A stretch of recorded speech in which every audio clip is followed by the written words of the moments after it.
They called me a lost cause at my nephew's graduation party, whispering about how I couldn't even hold down a real job while my brother Michael built his defense technology empire. But when his CEO walked over and said, "Wait, you're the chairman?" the entire room went dead silent. What they didn't know was that the $100 million government contract his company had just celebrated was signed by me. My name is Sofia Martinez, and for the past 4 years, my family has treated me like a broken promise they're too polite to acknowledge. Before we jump back in, tell us where you're tuning in from, and if this story touches you, make sure you're subscribed, because tomorrow, I've saved something extra special for you. The hushed conversations at family gatherings always follow the same script. Poor Sofia, she just can't seem to find her footing in the real world. Growing up in San Antonio, our father Carlos built a thriving automotive parts business from nothing, while our mother Isabella worked as a pediatric nurse at Methodist Hospital. The Martinez family valued achievement and upward mobility, and my younger brother Michael delivered both in spectacular fashion. By 14, he was coding advanced algorithms. By 19, he'd earned dual degrees from Stanford in computer science and international relations. By 27, he'd founded Sentinel Defense Systems and was being featured in Defense Weekly as an emerging industry leader. Me? I chose a different battlefield. I enlisted in the Marines right after high school, partly from a desire to serve and partly because academia felt like Michael's domain. For 6 years, I excelled in the Corps. I rose to sergeant, led intelligence operations in Syria and Afghanistan, and earned commendations for coordinating reconnaissance missions that saved countless American lives. I was exceptionally good at what I did, reading situations, managing complex information flows, and making critical decisions under pressure. When I returned home in 2020, Michael was already a defense industry rising star. Sentinel Defense Systems was securing major contracts, developing cutting-edge surveillance technology, and attracting significant venture capital investment. Family dinners became Michael's performance reviews, with Carlos and Isabella absorbing every detail about government contracts, employee headcount, and technological breakthroughs. Meanwhile, I was discovering how little civilian employers understood military intelligence experience. Job interviews became exercises in translation failure.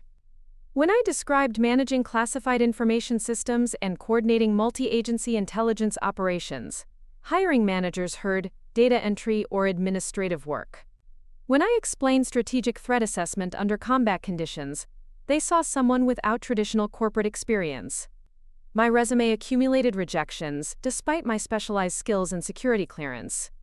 I took whatever work I could find: night security at office complexes, administrative support for a San Antonio logistics company, temporary positions that barely covered rent on my small apartment near Lackland Air Force Base. Each job felt like a dramatic step down from protecting national security interests overseas. The family's disappointment wasn't malicious, just persistently uncomfortable. At gatherings, Michael would brief everyone on Sentinel's latest achievements while I nursed a beer in the corner, watching him command attention with the same confidence I'd once felt briefing senior officers on enemy movements. When conversations reluctantly turned to me, Isabella would offer diplomatic explanations. Sofia is still adjusting to civilian life, or she's exploring different career paths. The unspoken message was clear: the successful son and the struggling daughter. Michael occasionally extended help, suggesting entry-level positions at Sentinel: security coordinator, administrative assistant, data analyst.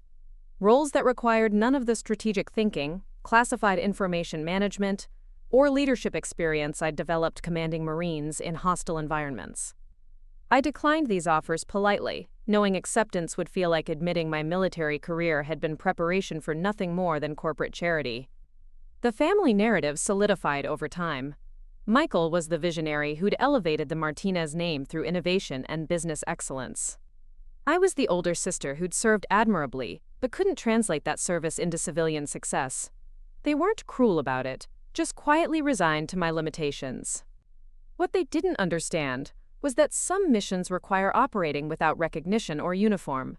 The moment that shattered everything happened at Michael's corporate gala in March 2021.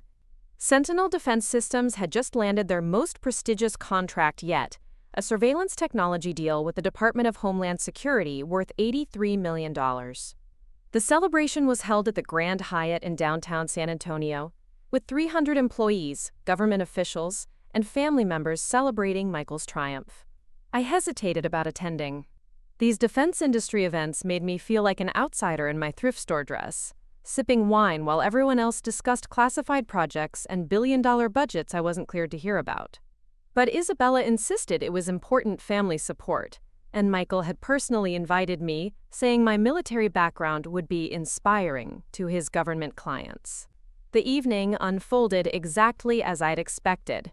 Michael delivered a polished presentation about national security innovation, emerging threats, and Sentinel's commitment to protecting American citizens through advanced technology. The applause was overwhelming. Defense officials lined up to congratulate him, discussing future partnerships and expanded collaboration opportunities. I stood near the catering station, watching my younger brother navigate conversations with generals and agency directors with the same ease I'd once felt briefing colonels on enemy intelligence. That's when I heard the conversation that destroyed my faith in everything. Two Sentinel executives were discussing the Homeland Security contract near the dessert table, where I was lingering awkwardly. "Honestly, I wasn't sure we'd win this one," the first woman said, adjusting her pearl earrings. The security requirements were incredibly stringent, and the competition included some major players. Her male colleague chuckled, loosening his tie. Michael's presentation was brilliant, especially highlighting our commitment to hiring veterans with real intelligence experience. That really impressed the evaluation committee. "What veterans with intelligence experience?" the woman asked, looking genuinely puzzled. "You know, the initiative Michael outlined in our proposal. How we actively recruit former military intelligence personnel because we understand the value of their operational expertise in developing homeland security solutions." My wine glass nearly slipped from my hand. Sentinel Defense Systems employed exactly 2 veterans, both entry-level maintenance technicians with no security clearances. Their, quote, veteran intelligence recruitment initiative was complete fabrication, a strategic lie designed to appeal to government evaluators who valued authentic military experience. The conversation continued, but my ears were ringing. Michael had built his company's credibility partly on false promises about supporting veterans with specialized skills, while treating me like a damaged liability too unstable for meaningful employment. He was monetizing the very expertise he privately considered worthless, using our service record as a marketing advantage while offering us nothing but condescending sympathy. I slipped outside to the hotel's terrace, needing fresh air and space to process this betrayal. The San Antonio River sparkled below, and I thought about all the Marines I'd served with who were facing similar struggles. Highly trained women and men, intelligence specialists and operations experts, reduced to footnotes in their families' success stories, while companies like Sentinel exploited their credentials as selling points. My phone vibrated with a text from Michael. "Where did you disappear to? Some DHS officials want to meet you."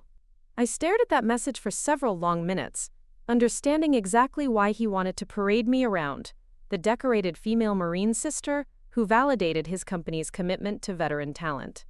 I typed back, "Had to leave early, congratulations on the contract." I drove home through empty streets, my mind racing with possibilities. By dawn, I'd made a decision that would change everything. I was finished being the family's token failure. It was time to serve my country again, but this time, nobody would see me coming. The Tuesday following Michael's gala, I walked into the San Antonio Veterans Affairs office and requested a meeting with the Transition Services Coordinator. James Wilson had been helping veterans navigate civilian careers for 12 years, and he'd seen my file multiple times without finding suitable matches. "Sofia," he said, looking surprised as I entered his cluttered office. "What brings you in today? Last time we spoke, you seemed discouraged about the corporate opportunities." "I want to learn about government oversight positions," I said directly. "Specifically, roles that involve reviewing defense contracts and ensuring compliance with veteran hiring requirements." James leaned back in his chair, studying me carefully.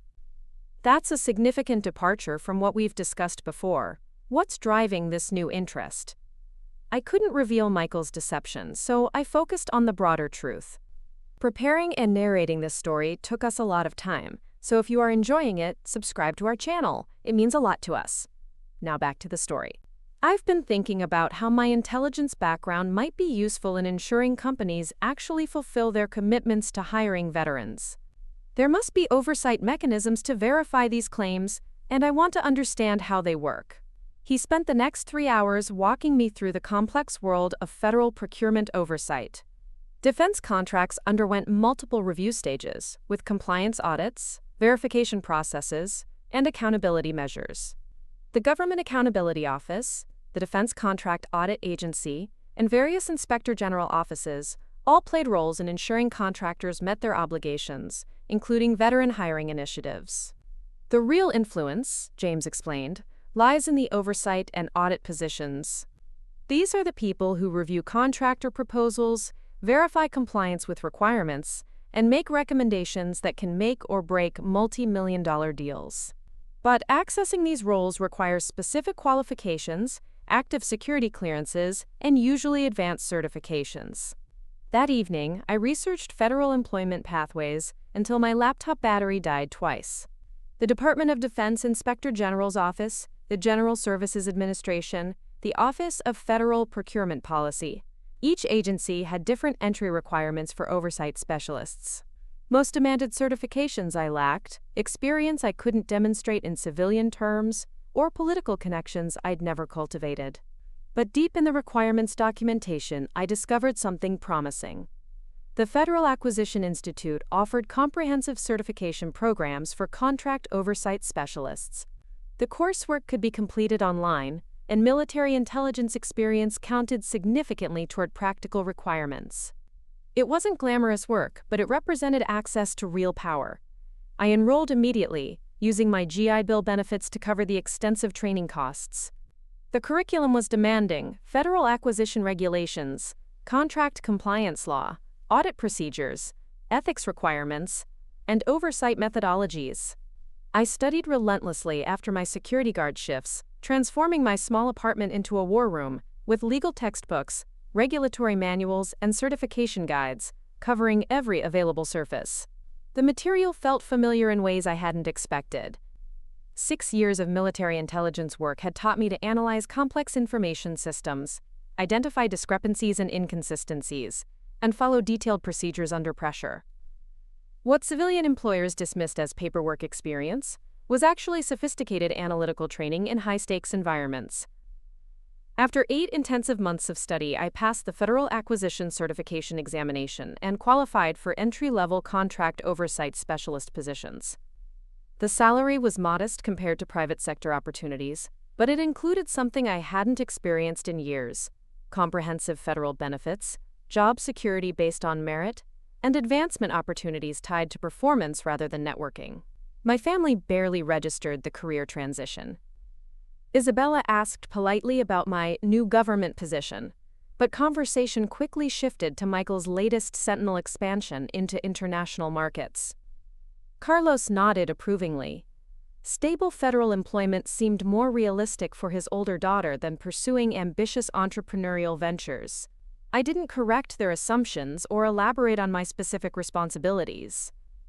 While they imagined me processing routine paperwork in some forgotten bureaucratic office, I was actually mastering the intricate systems governing billions of dollars in defense spending. Every regulation I memorized and every procedure I perfected was preparing me for something much larger than they could imagine. While I was quietly building my expertise in federal oversight, Michael's star continued its meteoric rise through the defense industry constellation.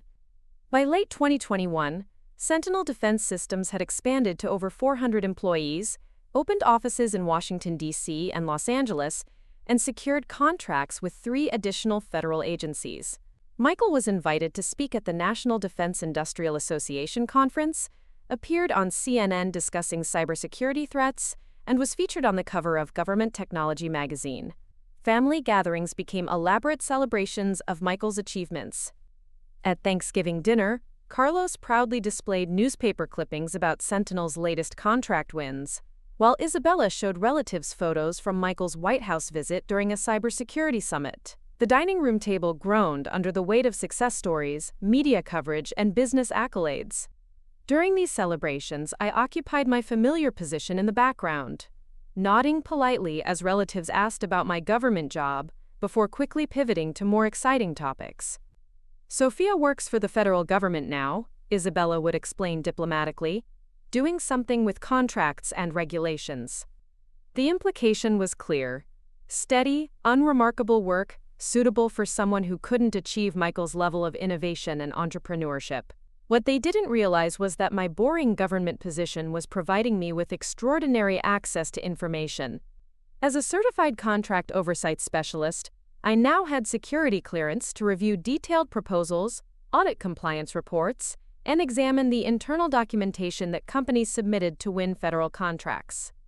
Every day, I processed dozens of contractor submissions, learning the intricate ways companies position themselves to secure lucrative government deals. The irony was exquisite.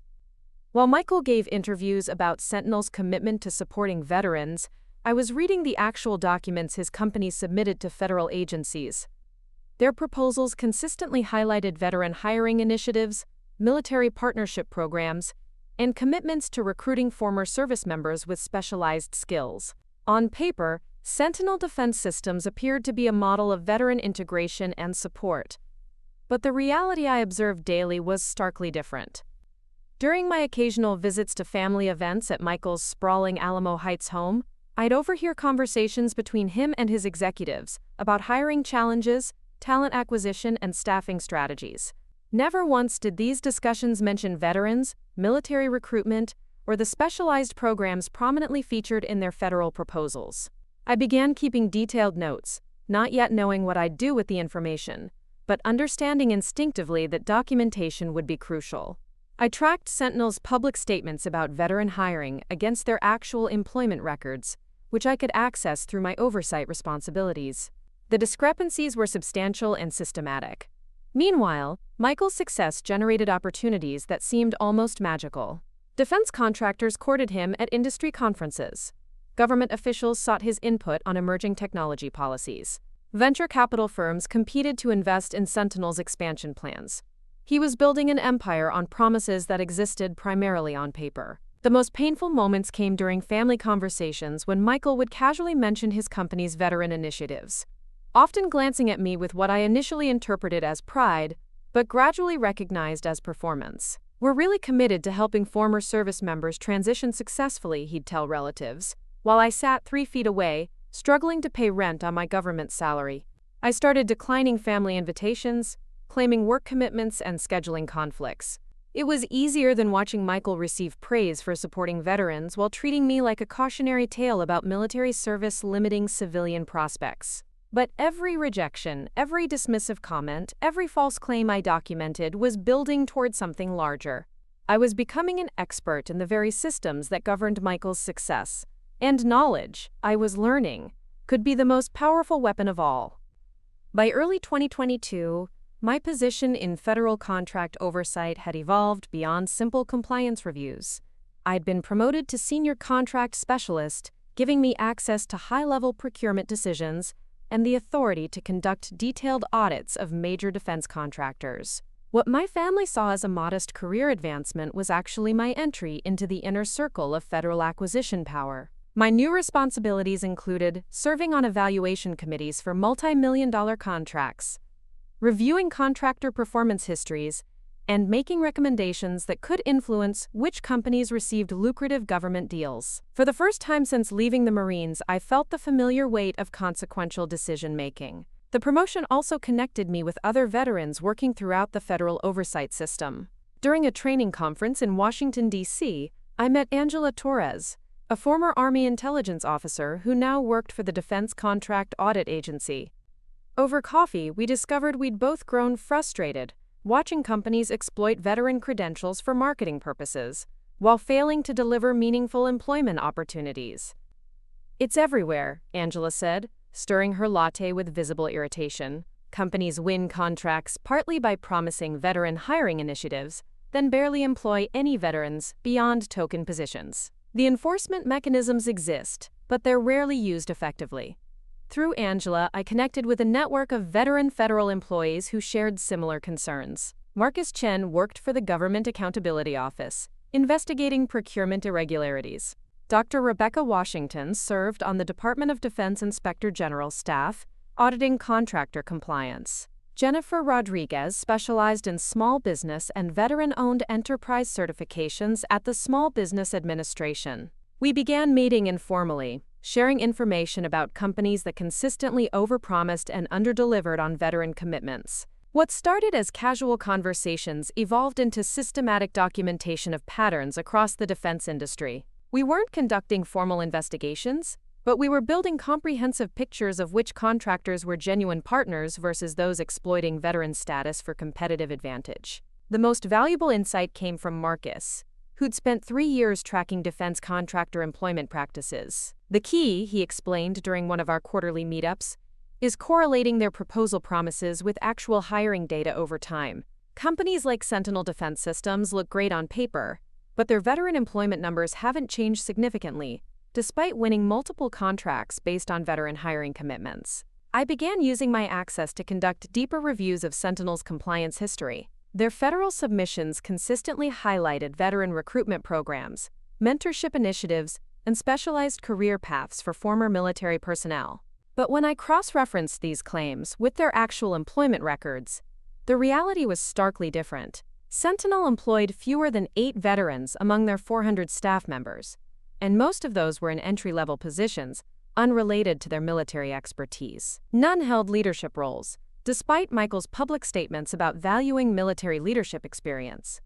Their veteran mentorship program existed only in proposal documents, never implemented in practice. Most importantly, I discovered that Sentinel's veteran hiring commitments were legally binding contract obligations, not aspirational goals.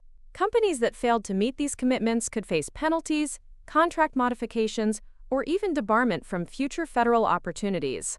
Armed with this knowledge, I began building a comprehensive case file on Sentinel Defense Systems. Every false claim, every unmet commitment, every discrepancy between promises and performance was carefully documented and cross-referenced. I wasn't planning immediate action, but I was preparing for the moment when truth would become more powerful than perception.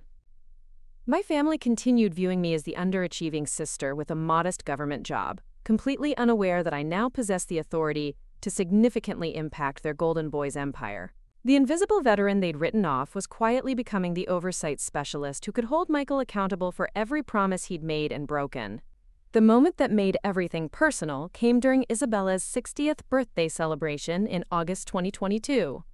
The family had gathered at Michael's Alamo Heights mansion for an elaborate backyard party, complete with catered food, live music, and over 50 guests from our extended family and Michael's business network. I'd planned to attend briefly, make the required family appearance, and leave early as usual. But as I was getting ready to slip away, I overheard a conversation that stopped me cold. Michael was standing near the pool with Dr. Patricia Henley, a senior official from the Department of Homeland Security, whom I recognized from federal procurement meetings. They were discussing Sentinel's upcoming bid for a massive border security technology contract worth over $200 million. The veteran hiring component will be crucial for this one, Dr. Henley was saying, swirling her wine glass. Congress has been very focused on ensuring these large contracts create meaningful opportunities for former service members. Your company's track record in that area was impressive in your previous proposals. Michael nodded confidently. We've learned that veteran integration isn't just about numbers. It's about placing people where they can truly contribute. My sister Sofia is actually a perfect example of the challenges veterans face transitioning to civilian careers. Despite her military background, she struggled to find her place in the private sector. My blood ran cold as I listened from behind a decorative palm. That's exactly why our approach is so effective, Michael continued. We don't just hire veterans for token positions. We identify where their specific skills can add real value. It's a more thoughtful process than what most companies do. Dr. Henley looked intrigued. That's refreshing to hear. Too many contractors treat veteran hiring as a checkbox rather than a strategic advantage. Absolutely, Michael agreed. In fact, we're considering Sofia for a consulting position to help us refine our veteran integration programs. Her first-hand experience with the transition challenges could be invaluable. I felt nauseous. Michael was literally using my struggles as evidence of his company's veteran expertise, while simultaneously lying about their hiring practices. He was turning my unemployment into a marketing story that would help him secure a contract worth more money than I'd see in 10 lifetimes. But the worst part came next. The beautiful thing, Michael continued, lowering his voice conspiratorially, is that most of these veteran requirements are really about perception. The evaluation committees want to see commitment and good intentions. The actual implementation can be adjusted based on business needs. Dr. Henley frowned slightly. Well, there are compliance audits, of course. Michael waved dismissively. Sure, but those are usually pro forma. As long as you have some veterans on staff and can point to programs on paper, the auditors are satisfied. It's more about demonstrating the right values than hitting specific metrics.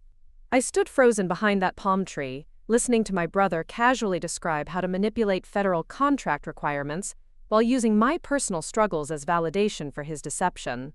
He wasn't just lying about veteran hiring, he was coaching a federal official on how lax the oversight system was. What Michael didn't know was that Dr. Henley wasn't just any federal official. She was someone I'd worked with on multiple contract evaluations. And what he definitely didn't know was that I wasn't struggling to find my place in the civilian world. I was the oversight specialist who would be reviewing his company's proposal for that $200 million contract. That night, I opened my laptop and began drafting a formal audit request for Sentinel Defense Systems. The family disappointment was about to become their biggest nightmare.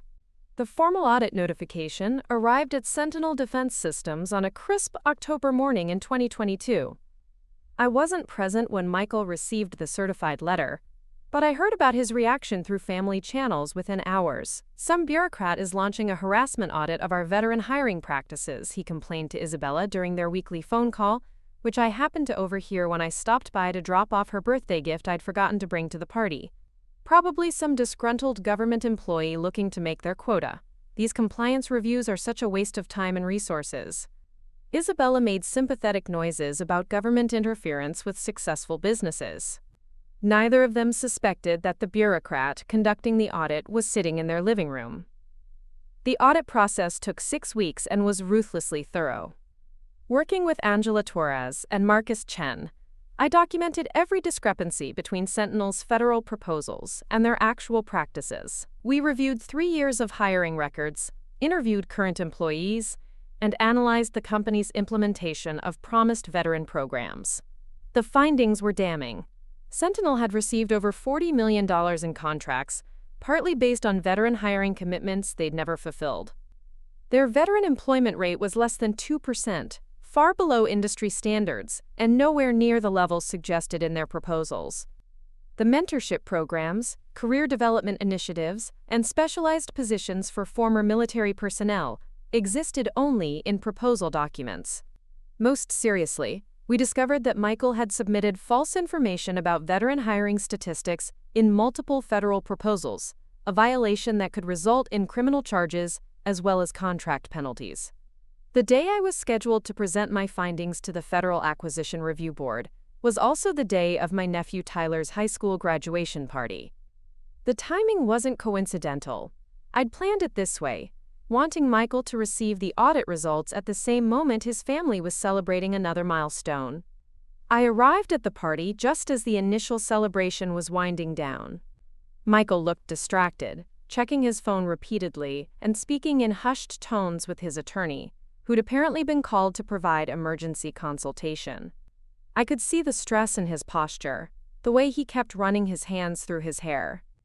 The moment I'd been preparing for came when Richard Castellanos, Sentinel's CEO and Michael's business partner, approached me near the dessert table. Richard was a distinguished man in his 50s who'd joined Michael as CEO when venture capital funding required professional management expertise. "Sofia," he said, extending his hand with a puzzled expression, "I don't think we've been formally introduced. I'm Richard Castellanos." "I know who you are," I replied, shaking his hand calmly. "Michael mentioned you're working in government contracting now. Fascinating field." We're actually dealing with some audit issues at Sentinel, and I'm wondering if you might have insights about how these compliance reviews typically work. I smiled, noticing that conversations around us were beginning to quiet as people sensed something significant happening. Actually, Richard, I think there might be some confusion, I said, my voice carrying clearly across the gathering. I'm not just working in government contracting. The room was growing noticeably quieter. Michael had stopped his conversation with the attorney and was staring at us. I'm the senior contract specialist who's been conducting Sentinel's veteran hiring compliance audit, I continued. And I'm also the review board chair who will be making the final recommendation about your company's federal contracting eligibility. The silence that followed was absolute. Michael's face went completely white. Richard's handshake went limp in mine. Wait, Richard said slowly, his voice barely above a whisper. You're the chairman? I nodded once, watching as the reality crashed over everyone in the room like a tsunami. The family disappointment had just revealed herself as the person who controlled their entire future.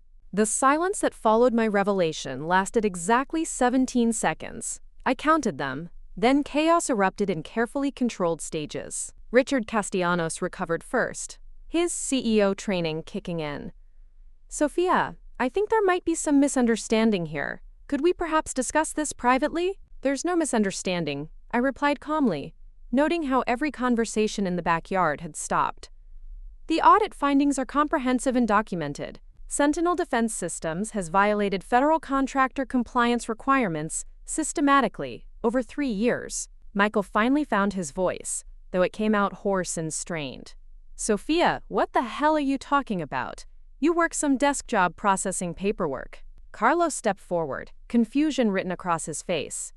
Mija, I don't understand what's happening here. Isabella moved protectively toward Michael, her nurse's instincts activated by his obvious distress. Sofia, honey, I think you might be confused about your role in this situation. The condescension in her voice, the assumption that I must be mistaken about my own career and responsibilities, crystallized everything I'd endured for 4 years. I pulled out my federal identification badge and my review board credentials, holding them where everyone could see.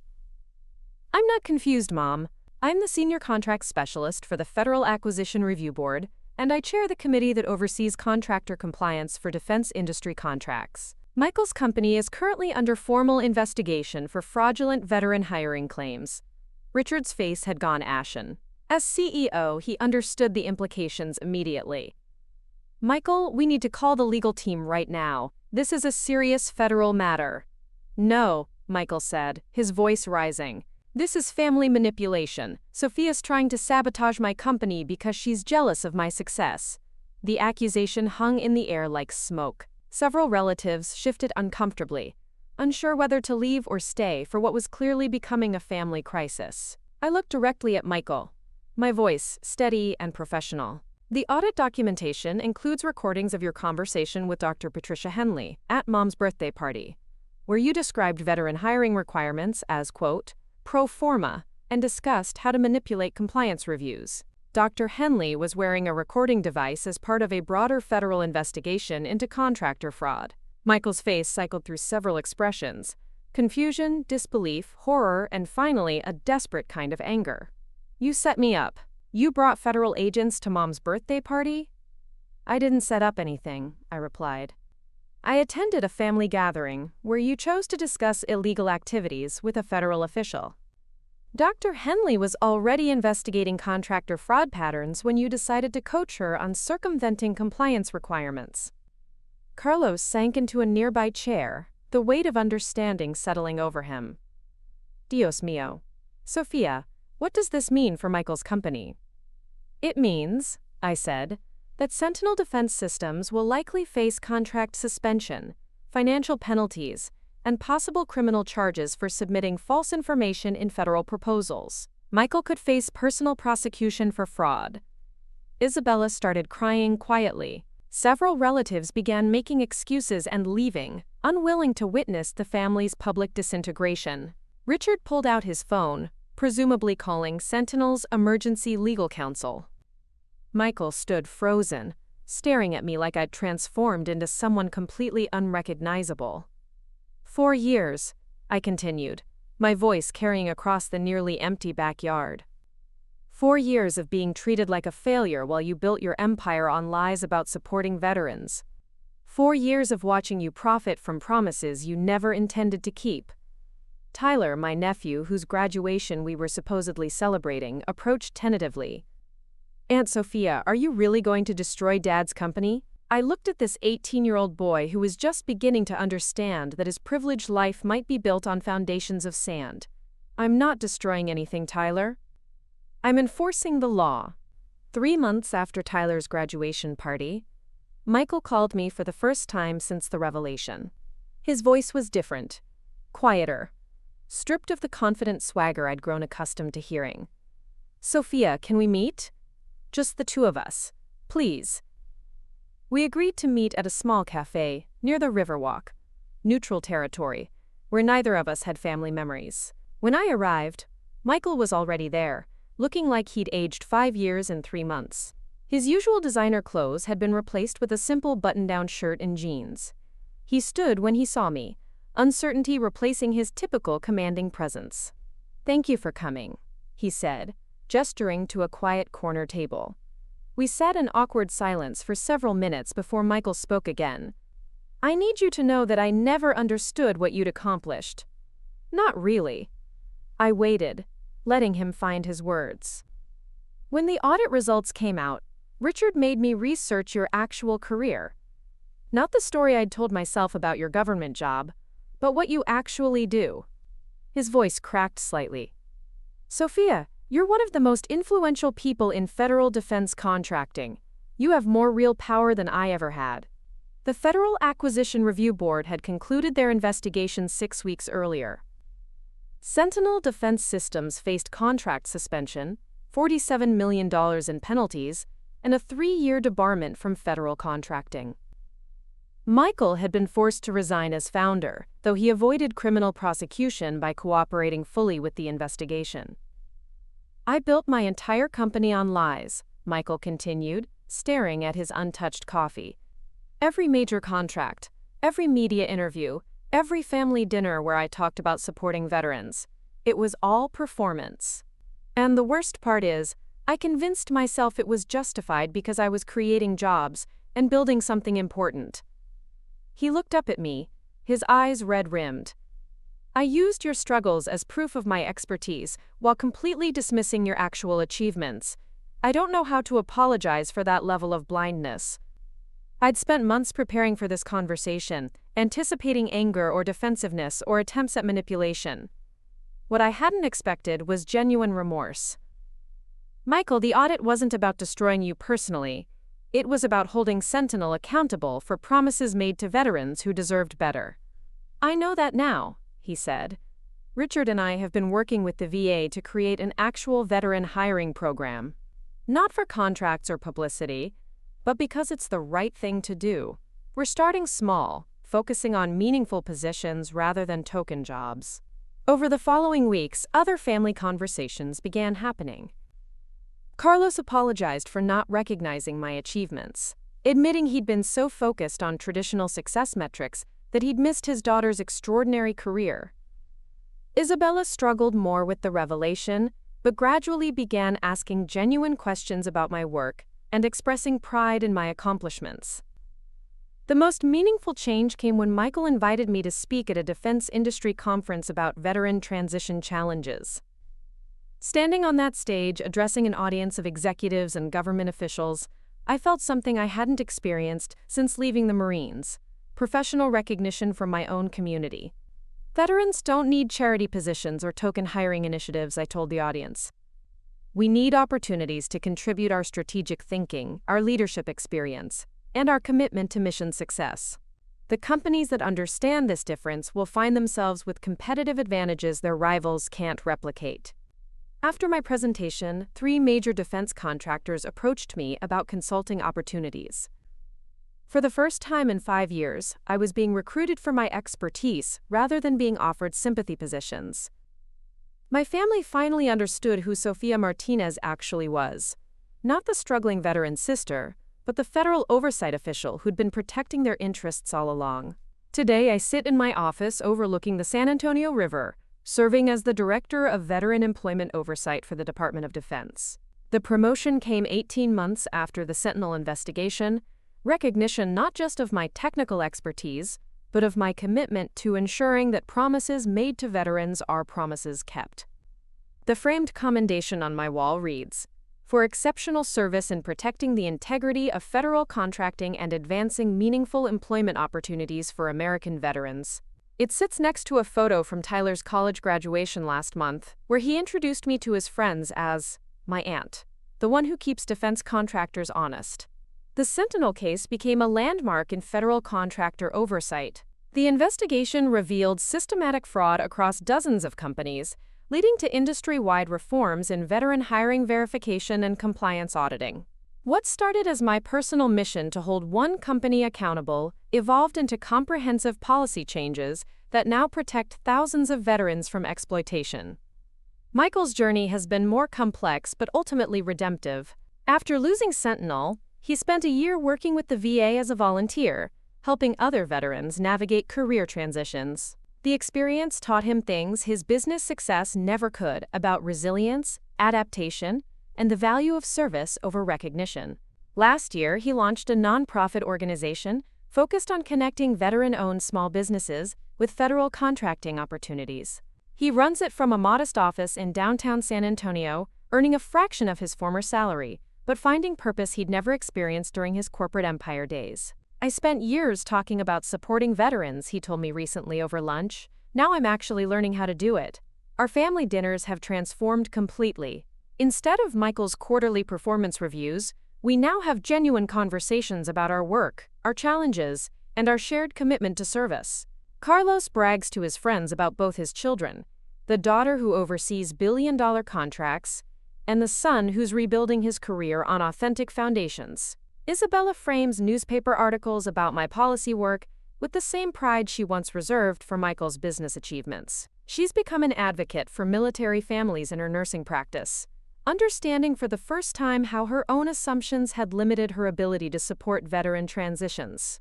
The broader impact extends far beyond our family dynamics. The oversight protocols I developed are now standard across federal agencies. The veteran employment verification systems we created have resulted in thousands of meaningful job placements, rather than token positions. Defense contractors who previously viewed veteran hiring as a marketing exercise now understand it as a legal obligation with real consequences. But perhaps most importantly, the network of veteran federal employees that began with informal coffee meetings has evolved into an official interagency working group. We now have systematic mechanisms for sharing information, coordinating oversight activities, and ensuring that veterans throughout government service can leverage their unique perspectives to protect others who've served. Every week, I receive emails from veterans who found meaningful employment through companies that now take hiring commitments seriously. Each message reminds me that oversight isn't about punishment. It's about accountability that creates opportunities for others. My story isn't really about family vindication or personal triumph. It's about understanding that sometimes the most powerful way to serve your country isn't wearing a uniform or building an empire. Sometimes it's sitting quietly in oversight meetings, reading contracts carefully, and making sure that when someone promises to support veterans, they actually follow through.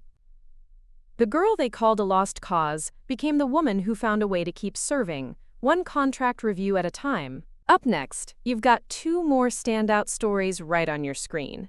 If this one hit the mark, you won't want to pass these up. Just click and check them out. And don't forget to subscribe and turn on the notification bell so you don't miss any upload from us.